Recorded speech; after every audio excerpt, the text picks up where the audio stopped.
So what credibility should I be putting in these reports? Because I've been hearing a whole bunch of stuff this year that he's not doing well. But now to hear Parkinson's and, pancreatic cancer, that is extraordinary. Well, pancreatic cancer is something that kills people extremely quickly. Look, Shakespeare had Marcellus say in Hamlet, there's something rotten in Denmark. There's clearly something rotten in the health of Vladimir Putin, the guy we used to see, who I call Mr. Toxic Masculinity, riding bare-chested on his horse, fishing bare-chested, or now is sitting at tables a long ways from people. There have been rumors that he had a blood cancer, multiple myeloma, for a while. When he went to Iran this summer, his gait was unsteady.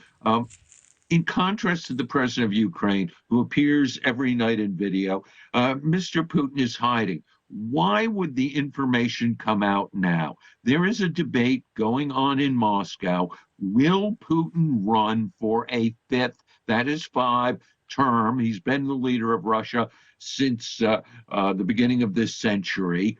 And some of this information or disinformation may be part of a campaign by his enemies, rivals, to put some pressure under him. We need to have curatorial journalism. Keep putting those pictures of Putin together. I spent almost 5 years waiting for different Soviet leaders to die.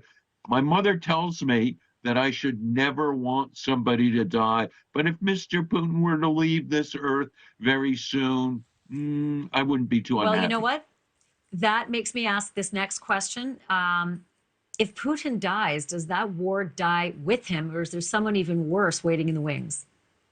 I would think the history over 200 years or so is that when a ruler dies who's been engaged in a war, that the war goes away and there usually are reforms that follow.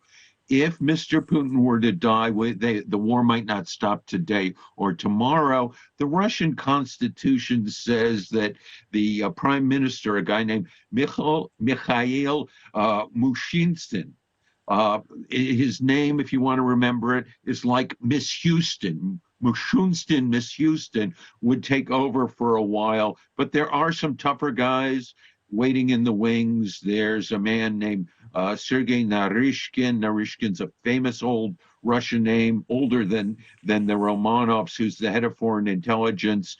And there's a guy named Igor Sechin. I particularly don't like Mr. Sechin because he once denounced me in public as a CIA agent, which you and I know is a laugh. The CIA would never take me.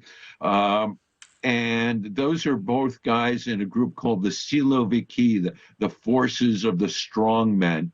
But I think, Russia's done an amazing job keeping their economy on a somewhat even footing.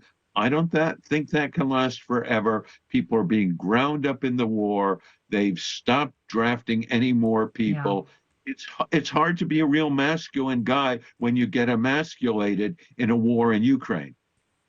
Jonathan Sanders, I always love having you on, and I know the story's not over, so I will see you soon, my friend. Thank you. Yes, ma'am.